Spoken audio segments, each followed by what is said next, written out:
Hey everyone, welcome back to the Personal Transformation Podcast. My name is Dan Storey and I'm joined today by Eric G. Now, Eric is a writing coach, a life coach, but he's also written a book about personality types. Now, let me give you this quote, and I think the quote or the reference to the book is, "Never send a peacock to do a panda's job." Now, if that doesn't get you enticed in today's show, then nothing will. So, Eric, quick welcome to the show. Thanks for joining us. Thank you so much for having me, Dan.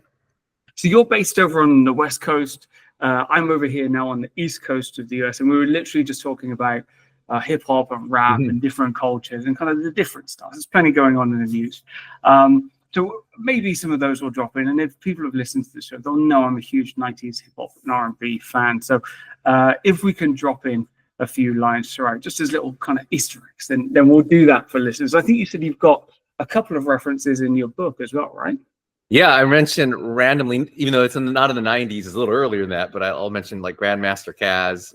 Biggie, of course, has to get a reference point, like Tupac, of course, for any 90s rap heads, I mentioned all sorts of fun things because I do feel like when we're trying to understand ourselves, we need to have points of reference, and it should be fun. It should be kind of like a exhilarating experience as opposed to like reading like a textbook or something. So definitely I wrote the book like that. Okay, awesome. And one of the topics we're going to cover today is finding your voice. I guess there is a difference in voice between West Coast and East Coast. I guess global. Like I've got some friends that introduced me to French rap. That's amazing. Like I speak a little bit of French, but I can't go as fast as French rap. But being authentic, finding your voice and expressing yourself in a way that feels comfortable, but also kind of gets your message across unfiltered is I think one of the topics we'll cover today. But let's start with this one. What the heck is a panda? What's the difference between a panda and a peacock, and why should you never send a peacock to do a panda's job? Well, the way in my personality typing methodology, just to explain, I use animal types, right? So it's, I'm going to be throwing out a lot of random, like he's a beaver and she's a butterfly, but basically they're easy to understand. I think if you tell someone they're a fox, they go, oh, okay, I know what a fox is, right? Everyone knows a crafty, clever, sly, right? So panda in my personality typing methodology is, I like to just always ask them, are you self-loathing? And if they answer me with a hesitant yes, then I'm like, oh, you might be a panda. Because pandas are like the neurotic, self-loathing, this is another 90s reference, but like the Ally McBeal type, and those are their weaknesses, of course, but they also have a lot of strengths. And one of their strengths are they're fantastic listeners. They're probably like the best listener of all the personality types. And if you think about it, like a peacock, what we think about a peacock, they're flashy, they're showy, they're performers. Those are two totally different skill sets for two totally different people. So would you want a peacock to be your psychiatrist? Probably not. No offense to any psychiatrists that are peacocks, but that's probably not necessarily in their wheelhouse.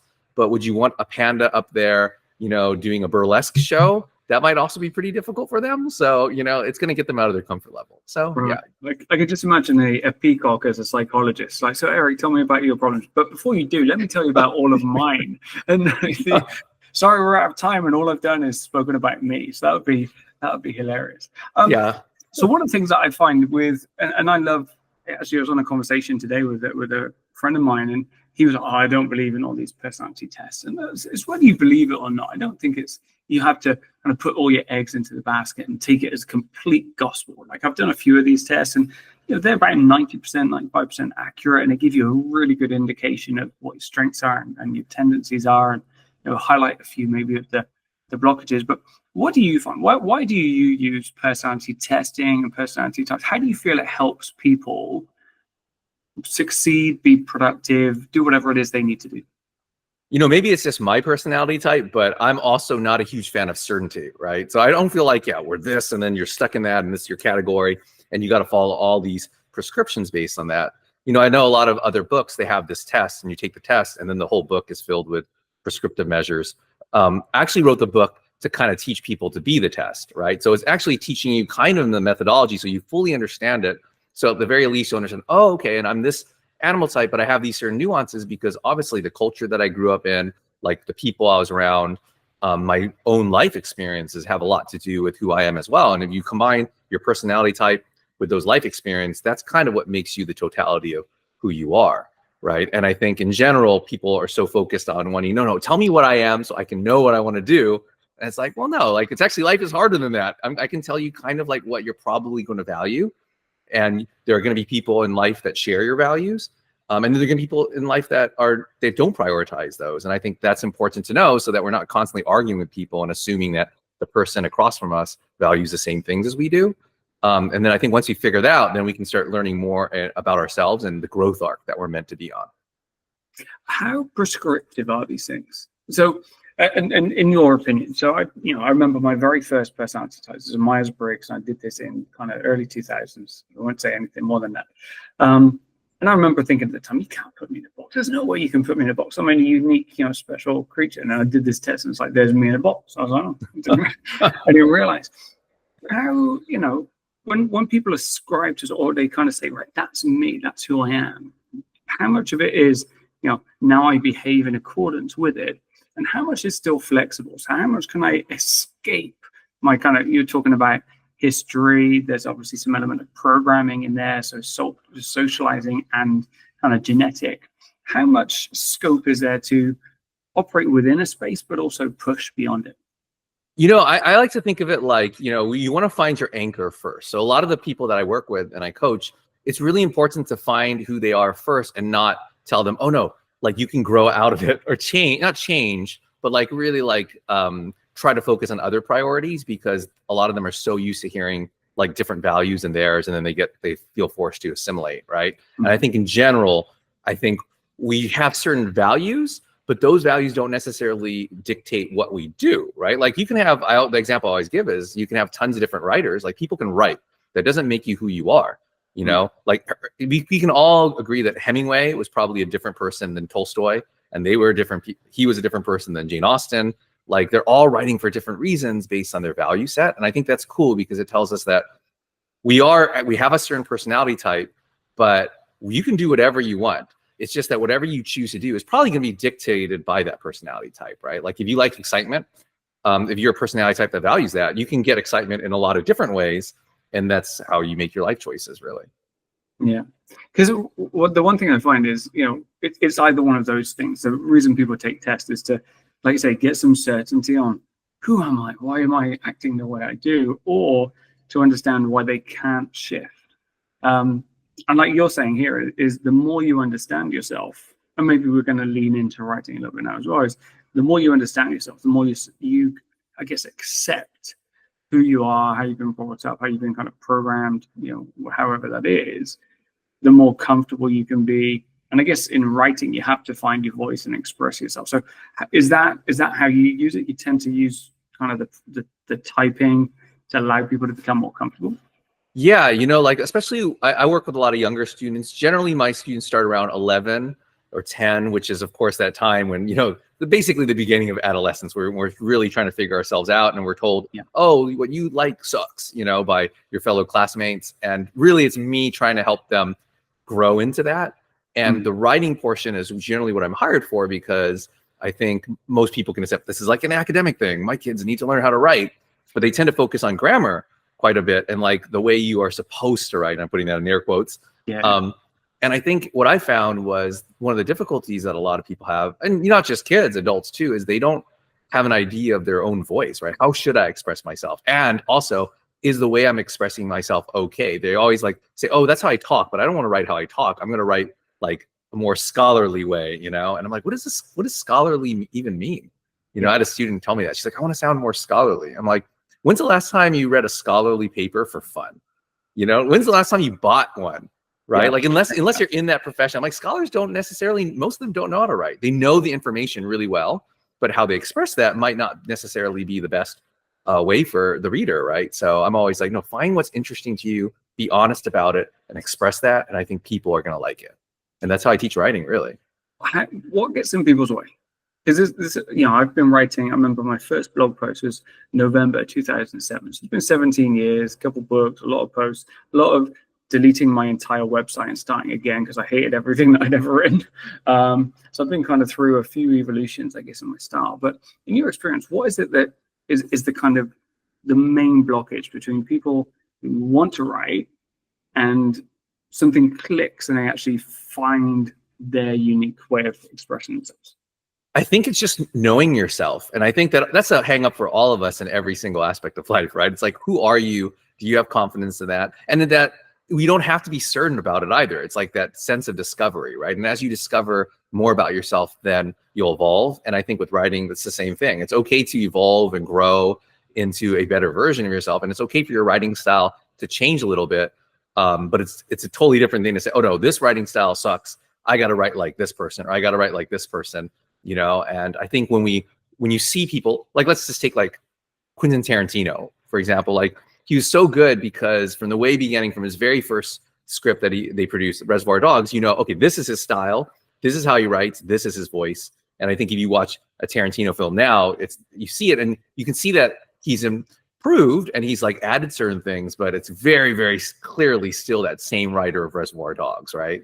And I think that's very true for us. Like, the more we find out about ourselves, the more open we are to growing and improving. But we got to, like you said, we can't have that hang up of like, oh, these are the ways that I should write. I think that's the problem. And it goes back to, I think, our values all being different. And I think like half the population has like the same value, which is safety and security, which is great. But for those other half of people, they value different things. And I think if you grow up people telling you, oh, you should value safety and security, and if that's not your first value, you're going to question yourself. And I think that expresses itself in writing as well.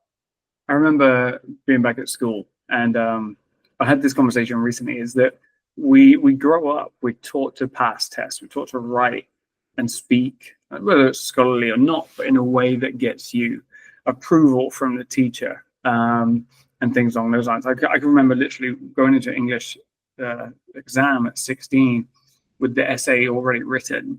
We were allowed to do this somehow, right? We could annotate our books and take in basically the entire essay and then kind of copy it out.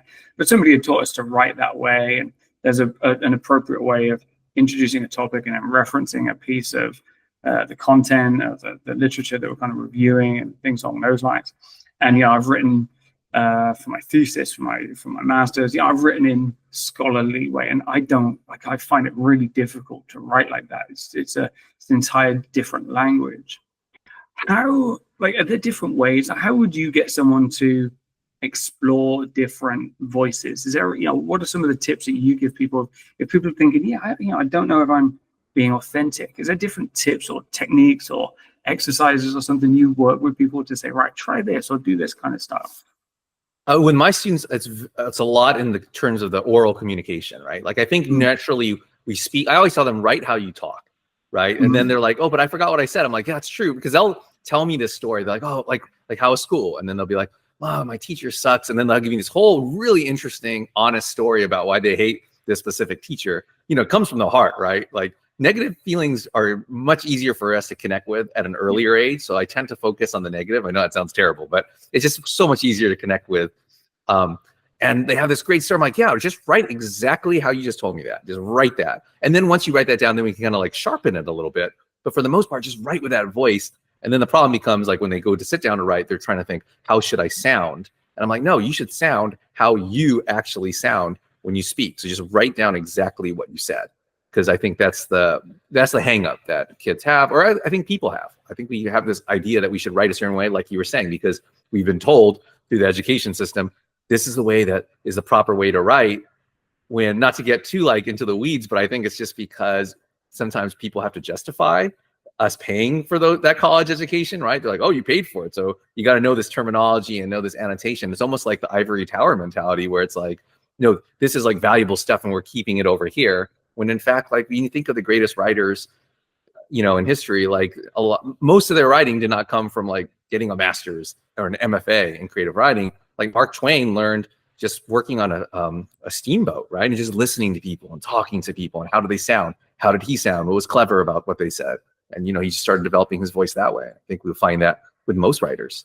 Yeah, just paying attention to your surroundings and finding the interesting in the kind of the mundanity. I find it in comedians as well. They're able to take something that, we both see as normal, and they find some weird perspective or way of looking at something, and then suddenly you see everything in a new light, and ideally with some hilarity. Let's go back to hip hop a little bit as well. You're talking about finding the negative, and a lot of people will look at rap as a negative. But if you look at how some of these, I'm going to say writers, because they are performers as well. But if you look at how some of them grow up, a lot of them are talking about that challenge, that hustle of here's how I grew up, here's all the terrible things that were going on, and this is what we're fighting against. I enjoy that writing, or that kind of bit more than here's all the bling, here's all the money I've made. I don't know, for me that just seems a bit more authentic. What about you? No, I 100% agree. It's probably because we both love 90s rap. We grew up listening to it. But like, I'm kind of sad because back in those days, I remember as a kid in LA watching like MTV, and they never played any hip hop on MTV. I had to wait for like Yo MTV Raps, which was the only show hosted by Ed Lover. And I'd be like, okay, when is it coming on? So I can see Dr. Dre, I can see Nothing But a G-Thang, the music video. And now like hip hop is like the prevailing like musical genre. I think like rock is pretty much dead. And it's all hip hop, but you're right. Like it's the hip hop that's more like party and fun. Like unless you're like Kendrick Lamar or something, most of the time, yeah, you're right. They're talking about bling, Cristal, all that stuff. And I think we were talking about it earlier, and not to mention his name, but Diddy or Puff Daddy was the one who brought that on, right? He's like, hey, I can make a lot of money if I make it more about the party, because more people will buy that, because a lot of people don't want to hear about how tough it is and how the struggle is and all this real life stuff that a lot of people, I know growing up in LA, like it was, all that stuff was reality. I was a kid when the riots happened, and it's cool because it's harsh, but it's like you're saying, it's writing, it's their voice, that's where they're coming from, and they're just being honest. And I think it offended people because maybe some people didn't want to hear that. They just wanted the party, right? And it's just putting things in your face in a way that adds entertainment to a thing. It's like that contrast, I guess, of sounds good, but actually terrible things are happening, and now you're putting it in my face, and I've got to deal with it, and I don't want to deal with it. So yeah, there was that thing with Will Smith, right, where he had the whole parents just don't understand, and he started criticizing like NWA, like Dr. Dre, Easy, for like cursing so much. And there was just like, hey, that's great that you have this song about how parents don't understand, but some of us kids don't grow up with any parents at all, and if they do, maybe their parents are drug addicts and all that stuff. It's just not relatable for a lot of kids, and I think that's shows. But of course, Will Smith was super popular, mainstream guy, and I think that shows the kind of dichotomy between reality and what's appealing for people, and sometimes they're split. I do like Will Smith, and I'll be like, Boom Shake the Room came on my my gym playlist this morning. I'm like, this is amazing. Actually, I remember I had a cassette. This is going back to how old I am, but I had Code Red, which was Fresh Prince and Jazzy Jeff. Code Red. Yeah. And I still remember so many of the songs. Actually, I bring it up on Spotify a lot because there's amazing things. Shadow Dreams was one of my favorite songs there. It was talking about like this idea that you were a shadow dream and now you're reality, and you got to chase your shadow dreams. But then, you've also got, Will Smith doesn't have to swear in his records to sell. What was it? Will Smith doesn't have to sell records, but I do say F him and F you too. Thanks, Marshall. I was actually going to bring that line up. I was like, should I curse? Because I don't know if I'm supposed to curse, but that was I don't have a beat machine, but that's an Eminem. I can't remember which song that's in, but it's that thing as well, right? It's like that is Eminem, and I've listened. There's some more Eminem stuff that I've been listening to lately. Walk on Water is one of my favorite songs right now, which he said, I'm always in search of the rhyme that I haven't written. And it's like, oh man, like that just gives me goosebumps. Is it even people who've been trying to figure it out for this long, they're like still trying to express themselves and find their voice. So keep doing it, Eminem. We still love you. Let's talk about a name now. Let's actually talk about a name, because Eminem is Marshall Mathers, and it's an identity. It's somebody that they step into, and they adopt a personality by doing it. What impact have you seen, if any, of people writing under a pseudonym or something like that? By changing their name, does that give them permission to write or express themselves differently? Like I've seen it in that very way. Like it helps people be more true to themselves, strangely enough, right? Because even though they're using a different name, what they've realized is that, like if I use a different name, I'm not tied down. Like I'm not afraid that people are going to like say, oh, this person's dumb with my real name, right? If anything, they'll just think this person, like this fake name, is the person who wrote this. And it's funny because you generally get better writing, right? Like the more honest you get, the more like sometimes I'll tell students, I'm like, well, this won't be for the assignment. Let's just write something for fun and just like be honest. And it's not going to be, no one's going to read it. We're just going to write it. And then of course they write that. I'm like, okay, we're going to turn that in. That's going to be your college essay or something, because like, that's like the true stuff. That's what they care about. Like I had someone who I was helping with college essays, which I'm not a huge fan of the college application process. I think it's kind of bullshit, but like I do like the process in that it helps me teach writing in a way where they do have to voice who they are, because that's literally what a college essay is, right? It's like, who am I? Why should you allow me into your school? And I had one student who was like, I think the question was adversity. And I was like, okay, what's like something that was tough for you? And he said, well, I didn't do well in this chemistry test. And then I worked really hard and then I got an A the next time. I'm like, no one cares about that. No one wants to read a story about you in AP chemistry. Like, come on. Like, I'm like, really, generally, be honest with me. What's like the worst thing that happened to you in the last couple of years? And he's like, okay, well, there was this girl that was a friend of mine, but I really liked her and I was really scared to ask her out. And finally, after like a year, I finally got the courage to ask her out and she rejected me. Then she ghosted me. And now we're no longer friends and no longer talk because it's kind of uncomfortable. I'm like, see, that's great. It's not great that it happened to you, but that's great because you can write about that, right? Because the moment you write about that, people are going to read that and they're going to connect. Because he's like, really? I'm like, yeah, you don't think the person reading that has ever been rejected? 100%. And it's real, it's honest. We can believe that it caused you a lot of pain because it causes me pain just hearing it. So, and I think that's kind of the thing that I think pseudonyms really help in that way, in that they let people just forget about all that and just take away their inhibitions and just be honest. Yeah, I think, I started on WordPress, like I said, back in 2007. And at that point, you could just register a WordPress address and they could, just whatever you wanted. And I had a couple of people who just started writing, and it was just freeing. They could write, all about their experiences with no worry about anybody ever finding them, because, you didn't even have to buy a domain and people could find you that way. It's just a case of, hey, here's my experience. This is how I'm living. And just allowed them to, I don't know, just connect with other people that were going through similar things. And I remember the first time I met someone who'd read some of my content online. This is the weirdest, I'm meeting face to face. We're good friends now. He said, oh yeah, you wrote these things, and like it really connected. And I don't know, as a writer, I was just writing for me. I was just writing for this idea of, it's how I make sense of the world, is I have to write about my things, and then gradually I kind of connect the dots. But for someone else to read it and go, yeah, I find that really interesting, was just blew my mind. Yeah, no, I think that's the easiest way to connect with people, right? Is like to open yourself up, and then it tends to draw people in versus like, no, I'm not going to say this because I'm afraid. Like I own a creative space here in LA, and we have karaoke happy hours every like once a month. And with karaoke, it's always funny, right? Because in the beginning, I'm like, come on, guys, like put some songs on. We only got like one song on the queue. Come on, like let's go. Like you have to have get people pumped up. But then like 30 minutes into it, there are 30 songs in the queue, and people are like, oh man, there's 30 songs. I don't know if I want to put my song on because I might not be able to sing it for like another 2 hours.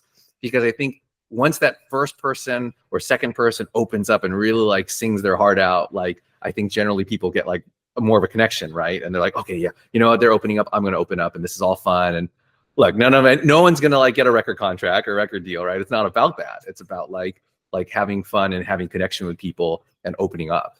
Yeah, I used to use karaoke midway through. I used to do 5-day trainings on Wednesday nights. This is a corporate thing. We'd go for karaoke after dinner. We'd go for dinner. Cool. It's like a good training thing. And we're going for karaoke. Everyone's got to come. Everyone's got to sing. And it wasn't like because everyone's good at singing or anything like that. It was just, tomorrow we're going to do something scary, and we're going to try and do something that's outside your comfort zone. And I just want to break that idea, right? It's like we've all done stupid stuff. We've all seen each other at our worst, and nothing happened. Nothing went crazy. But like you say, after a while, people are like, oh, I'm going to put another song on. It's like, stop it. Just stop it. It was always me. It was always me.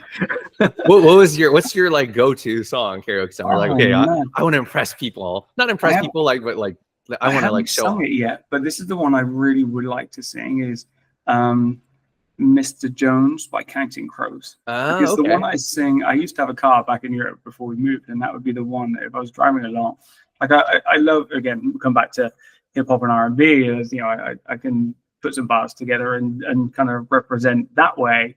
But from a singing perspective, that would be one I'd really like to kind of do. There's some elements in that I really like from a lyrics perspective as well. So. Yeah, that's very 90s too. I think Mr. Jones, I hear them. I think like for some reason the show Friends pops in my head, and I don't know if that song was ever on that show, but like 90s. This happened at the same time. What about you? What's your go-to karaoke song?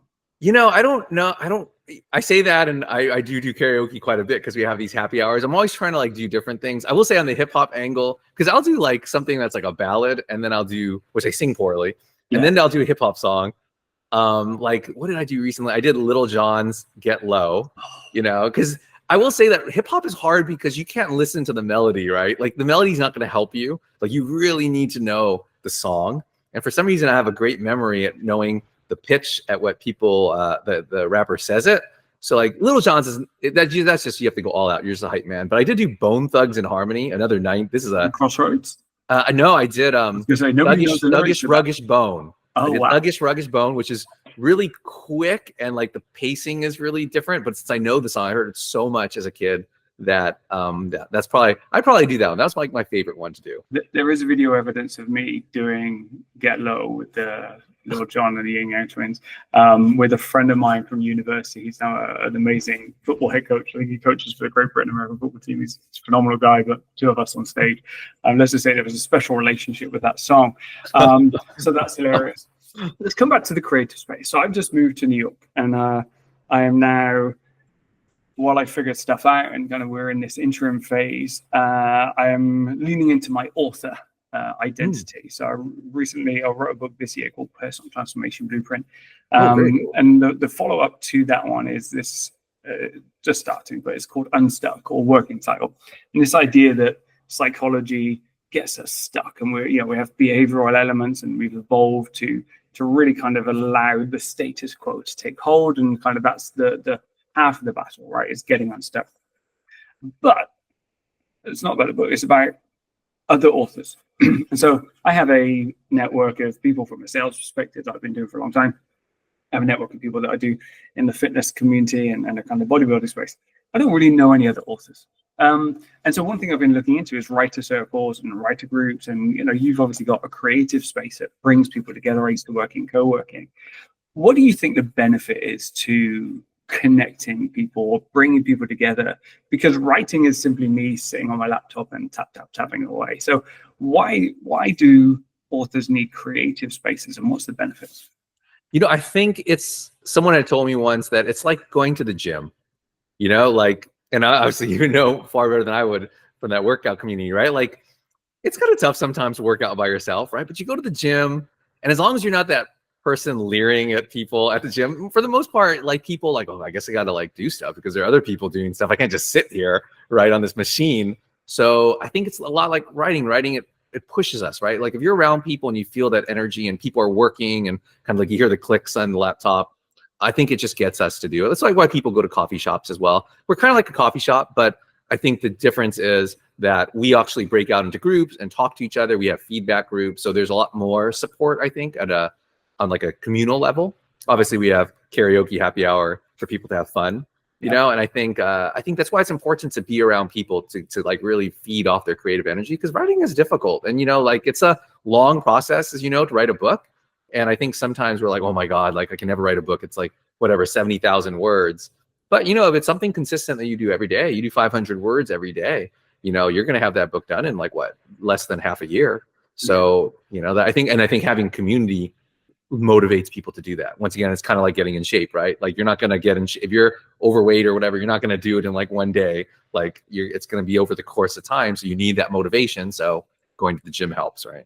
Yeah, no, when we were in Prague, I was part of a co-working space there. And it was literally, there was a few reasons. I mean, it worked really well from a time perspective, from family and all those bits and pieces. But it's also just that, it's the idea that we become someone different. We're in a different space. Like if when I go to the gym and put my headphones on, I'm a different person to who I am at home versus who I am in the office. Not massively. I think I've come a little bit closer in terms of all the different hats I wear. I'm a little bit more, like say, me and comfortable with who I am.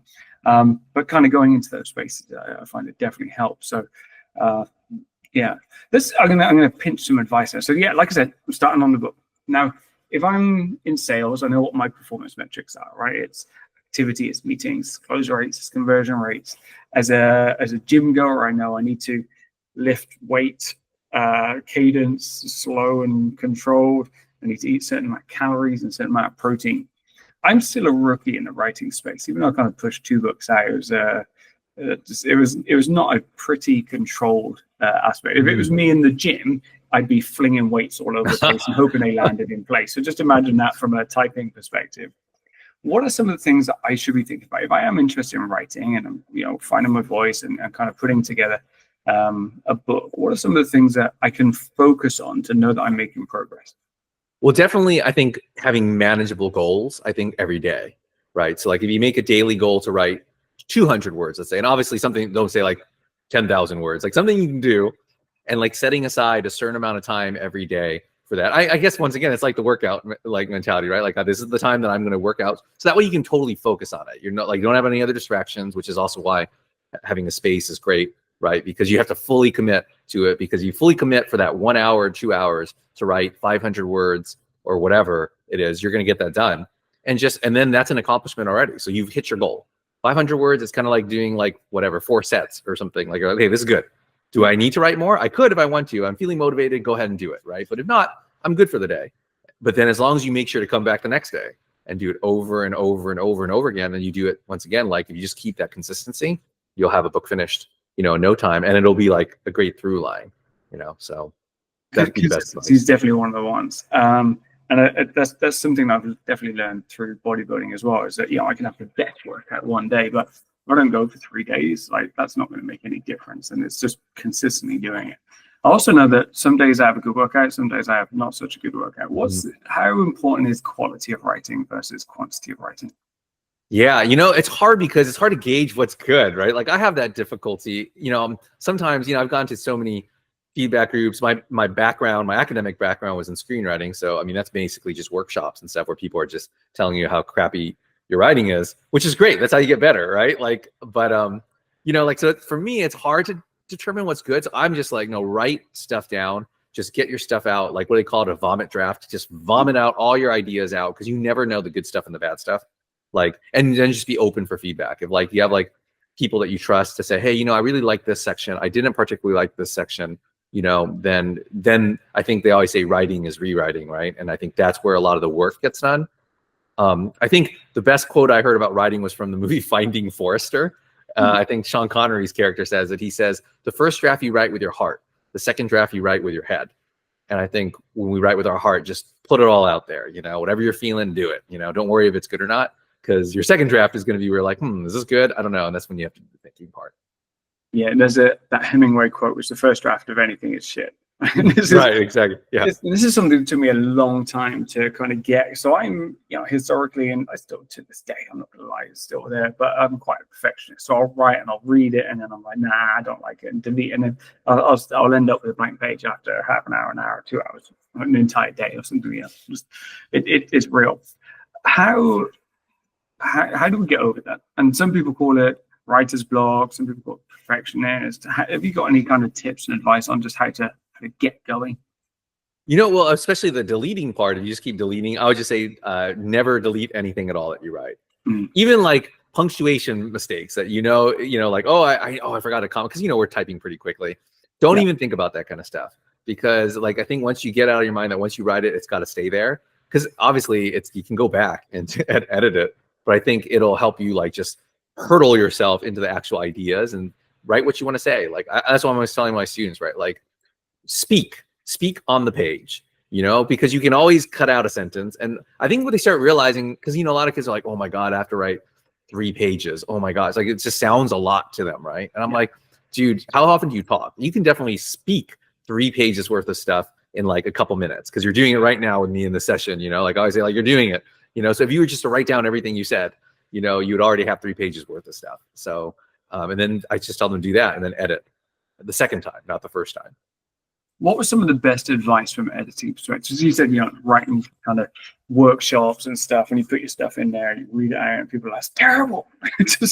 What was some of the best pieces of advice that you were given in terms of, okay, here's how you can improve things, or here's how you can kind of make it more impactful? Oh, that's hard, because I've gotten a lot of good advice. I had a screenwriting professor. My first screenwriting professor was so good at giving like pithy one-liners. Even though he was not a very good teacher per se, because he was always constantly talking about himself. But if it came to like one-liners, I'm I remember that. That's a good adage to remember. Like, screenwriting is always like, never write what? The number one thing is conflict. Like if you're writing a fictional story, conflict, and probably a nonfiction story, you want people to feel agitated, right? Because then they'll keep reading, right? What is like the thing? You want to keep pulling them forward on a thread, as opposed to like giving them the answer first and then explaining it. No, like set them up, draw them in. right? Say things that they're gonna be like, wait, what? Like you said, like, oh, a peacock, never send a peacock to do a panda's job. You're like, well, what? Like a peacock and a panda? What does that even mean to draw them in versus like just giving them like facts, right? And I think that's probably the best advice I've given is stories are all about conflict. So you need to make sure you have that first. No one wants to read a script about the village of the nice, happy people. Yeah. Yeah. No, conflict's a big one, right? But you kind of, and you know, in sales, I say the same. You've got to build up tension to the point where, you know, this was my challenge to salespeople. You got to sell the concept so well that they go, yeah, but how do you do that? And get people to that kind of frustration point where, and then you can say, well, let me tell you about what I do. But it gives you permission to move on to that next section, right? Is that you've got people, and it's a mental journey. You want to think about, this is how I try and think about communication in general, is you want to take people on a journey where they have to do some work, like mentally. They have to, you know, and like you're saying, you can have those nice reads that you have on the train or the plane. So, oh, it's very pleasant, blah, blah, blah. It doesn't change the world. It's the ones that change the world are the ones that get you to challenge your own perception or think about things differently. I also like it when people take you on a journey, but then go completely off track, where you're like, I had no idea that was coming. Like some of the movies do this extremely well, where they take you on one direction. So, oh my goodness, I'm thinking very specifically of Fight Club. Charles Palahniuk. I can't pronounce his name. Apologies. Oh yeah, I never even try. Yeah, I say Chuck. yeah. But that moment where you're like, geez, and you've had little things drop, and if you go back through, it's like watching The Sixth Sense a second time. You're like, oh my Lord, it's like so obvious the second time, but you just don't see it because you're in the moment. Is there any particular ways you can do that? Because a lot of people try and rush to the kind of the ending, right? What kind of tips do you give people to build that tension? You know, it's interesting that you mentioned things like that, right? Because I love the quote from William Goldman, who's like this famous screenwriter, Hollywood legend. And he always says, like, writing is giving people what they expect, but in an unexpected way. So like when we hear that surprise, when you see it, you're like, oh my gosh, I never thought of it. But then it makes sense, right? Like if it's a surprise and it doesn't make sense, then that's not great writing, because it was a surprise, because that just doesn't work, you know? And I think the advice I would give is like, I always use like Dan Harmon's story circle, which is a very specific thing, but it's basically just the hero's journey, like in an elegant fashion. And I think if we think of it like a path down, like to our protagonist, and especially if we're writing about ourselves, like I deal a lot with this with my students working on college essays, because they of course never want to say anything bad about themselves, right? They're like, no, that's gonna make me look bad. And I'm like, trust me, everyone knows that you're not perfect, right? Like you don't have to like you got to start it off in a way where you're like, you seem maybe selfish, or maybe you seem a little like ignorant, or whatever it is, where you have a certain kind of flaw, because we're going to root for you as long as you're a good person, you know, like, but you have this flaw, we're going to root for you. Now, if you're a terrible person, yeah, we're probably not going to root for you. But even then in movies that works, where we root for like incredibly terrible people, because we still see their aspiration, right? We know, and we believe what they want is also what we would want, you know, like you could have a killer, a professional killer, but if we see their motivation being something that we also like can appreciate, then we're going to root for them to get that, even though they're, you know, a terrible person.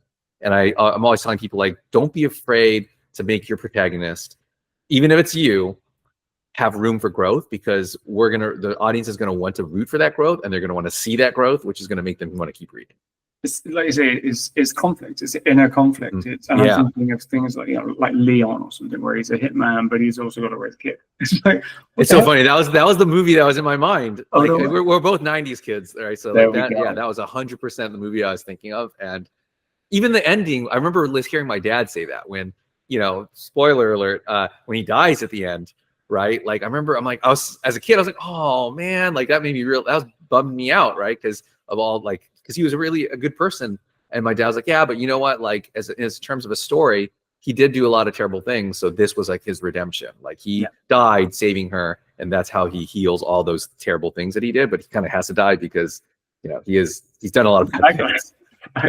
Yeah. No, and I'd forgotten the ending, so I'm not going to go and watch it anymore because. Oh, sorry. Okay, sorry, guys. I did say spoiler alert. You did, yeah. But no, it's good. But you know, watch the movie. I think it's that idea that we know what we want to happen, but I think, like you said, the stories that are the best are the ones where we connect to that conflict and we recognize that in ourselves. And I will also talk about this at, when we watch the Olympics, we get behind people because we recognize that capacity within us. And in the Olympics, it's all good. I could be the best in the world, and you hear all these stories about, I could dominate. Like, if for 4 years, I'm just going to be a lot longer than that. But there's something inside of us that we recognize in those world champions and the superstars that we think, there's a capacity for me to be great as well. But also there's that capacity for darkness. And that's the kind of thing that I like, is when you have that darkness versus the light aspect. Again, so coming back to Fight Club, is you've got, Tyler Durden, the real guy, the bad guy, the fighter, the kind of the Brad Pitt character, and Tyler Durden, sorry, again, spoiler alert, the Edward Norton character, and they're both the same. I still don't know who survives at the end. He says, Tyler, look at me, I've got my eyes open. Again, watch it. It's just a phenomenal bit. But again, that kind of ambiguity allows you to make your own inferences and paint your own picture of what happens next. Yeah, I like that idea of having, I guess, for lack of a better term, a shadow side, right? Like in the book, I mentioned that our strengths come from our weaknesses and they bounce off of each other, right? So for every person who's rigid, for every person who's organized and structured, they're also probably gonna be fairly rigid, and they're not gonna be or they're not gonna be flaky as their flaw, right? Generally, our weaknesses and strengths are interconnected. And in the book, I call them deviant roles. So let's say a stag personality type. A stag is like that bossy, organized, structured, confident, strong individual who generally, if you see them in high school or school and you're in a group with them, they're always the person who takes charge. And it's like, okay, we're going to do all these things, right? But their deviant role, I call it the fascist, because they can be a bit of a fascist. They generally think that they're right. They're kind of stubborn. They're kind of hard to pull off of their own belief system. They're very certain. And I told a student of mine that who's a stag, and she's like, what's my deviant role? I'm like, you're the fascist. And she read it and she thought it was hilarious, because there's a line in there where she's like, yeah, people sometimes disagree with you, but those people are idiots. Right? She's like, you know what? People are idiots sometimes. Like, see, there you go. Like, that shows that you're really confident because you're embracing not only the positive things about you, but also you should embrace the negative things, because it's more an acceptance kind of thing, because we just accept, okay, like these things balance each other out. Yeah, there are strengths when we use them, but if we overuse them, like when we get into stress or panic, or we try and lean too far into it, like you say, it becomes not a weakness, but overused, and just, it's excessive. So let's 2 questions, I guess, in one. Terrible question, but we'll go with it. What's your personality type, and why do you like it? And then if you could be any other of the personality types, who would you be and why? Okay, that's a good question. That second one. So my personality, I'm a baboon personality type. And I always mention that too, because a baboon is not the most flattering animal. So like when people get mad about their animal not being cool, like I'm like, come on, like I'm a baboon, so don't like be complaining about being a beaver. I know everybody wants to be a fox or a shark, because it sounds cool and they sound aggressive, and they are aggressive. But yeah, like I'm a baboon and I do love it. Like, baboons are loud, but loud not in like a look at me kind of way. They're more like listen to what I have to say kind of way, because when they generally believe in something, they want to advocate for it and push it forward. Now, of course, their weaknesses sometimes is they're very quick to believe in things and be very passionate about things, and thus they're very quick to move on to the next thing. Or they'll be like, oh, this is great, this is the greatest thing in the world. Oh wait, and then they see like a frisbee or something, and they follow that frisbee and like, okay, this is the greatest thing in the world. That would be a weakness, is they can be very passionate about lots of different things, and maybe finishing the task at hand is probably not always in the forefront. If I had to choose a type, everyone always chooses a fox, because foxes seem to have the most fun. But I am going to choose I'd choose a killer whale. Okay. And a killer whale is like, if anyone's ever seen Harry Potter or read the books, like that would be like Hermione Granger. Okay. Killer whales are the CEO type. They're very like ambitious. They can be very domineering. And I'd probably choose that because I feel like in a way that's a type that really balances me well, because since of course I don't always finish the things I start, and baboons sometimes are not always sure of themselves, a killer whale balances that out by like, no, you are sure of yourself, screw those guys and just do it. That's exactly what a killer whale would say. So I wish I had more of that in me. So nice complementary, balancing out the strengths and everything. Yeah, I think, that's probably what I'd choose. Amazing. If you just on a quick cold read, what am I? You know, I was thinking one thing. So, because I know you work out, or I mean, that's a world that you're familiar with, and sales, and working out and sales. That is like tends to fit under what I call the hunter pack, and then within the hunter pack, there are 4 animals, right? So I have 4 major packs. Each pack values something differently, or like has a different core value, and then within those packs are 4 animals, and those animals get that value in different ways. But you don't seem like a hunter. But I would add, like, because hunters, their core value is excitement, like visceral excitement. And that doesn't seem like, in talking to you, doesn't seem like a huge core value for you versus like, let me ask you this. Are you more interested in getting as much information about the world as possible? Or would you be more interested in learning the most about yourself? Ooh, that's tough. I'd probably say the more I learn about the world, the more I learn about myself, which is very much on the fence. Yeah, interesting. Oh, okay. Like, maybe a chimpanzee. I know that's a cold read, but a chimpanzee would be a smith. They focus on information. Yeah. But they have a lot of different interests, and you seem like you have a lot of different interests. They like bounce around. They do lots of different things. Sometimes, of course, their weakness, of course, if you have too many interests, you know, they might be a jack of all trades, a master of none. Like, they might not totally focus on one task, and that would be like their growth arc, right? It's like learning, okay, I gotta like finish this, focus on this. So in a way, they are very similar to baboons in a lot of ways, but the difference is that information versus self-knowledge thing. Baboons are focused on self-knowledge. Chimpanzees are focused on information. And I know, like you said, those can blend. So I would have to say either one of those two. Cool. I think that's a pretty good read. Yeah. So I'm a chimpanzee. All right, I'll take that. Have you ever seen Game of Thrones? Yes. Who is the character that is most like you, would you say? Oh my goodness. I do like Tyrion Lannister, like Peter Dinklage's character. I don't know if I'm like him. Maybe who's the one with all the birds? He's the Varys. Varys. Yeah. Interesting. Okay. So funny enough, Tyrion Lannister is a chimpanzee. Okay. Cool. So he's a chimpanzee. Varys is very similar to chimpanzee. They're similar. They're in the same pack, and they're like right next to each other in terms of similarity. He's an owl. So that's why they get along so well. Yeah. Because they're pretty similar in a lot of ways, but Tyrion is more experimental. So you seem like more like you take chances and like, yeah, let me try this. Let me try this. That's much more of a chimpanzee. Owls are much more like, I'm going to wait, hold back, and watch and observe. And that's how I learn. It's just observing and listening and going on the internet and researching, as opposed to like trying things and learning from their mistakes. I think I'm a chimpanzee. We'll go with chimpanzee. That sounds fun. Tyrion's cool. Who doesn't like Tyrion? I know, right? If you haven't seen it, check out his university kickoff speech as well. That's a really good little video as well. So anyway, shout out to Peter Dinklage. You've done extremely well. Eric, this has been an amazing exploratory conversation. I don't know, I'll go with it, but of various different things. Thank you for helping us all find our voice, help us figure out our personalities, our strengths, tendencies, how we abuse it, how we can think about our identity and expanding beyond that if we need to, and being comfortable with ourselves.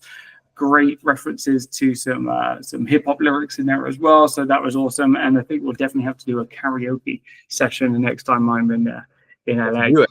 No, definitely. Come on by. If people want to find out more about their own personality, whether they're a chimp or a baboon or a peacock or a panda, what's the best way for them to get the book?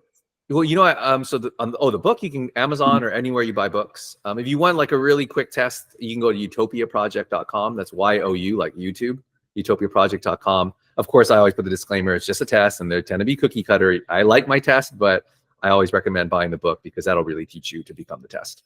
I'll put a link into the test so people can have a little play around, and then if they want to find out more about their personal stuff, then you can grab the book. Eric, this was a lot of fun. Thank you very much. Thanks for bringing your wisdom and your baboonness to the show. And listeners, hope you took a lot from today's episode. I know I did.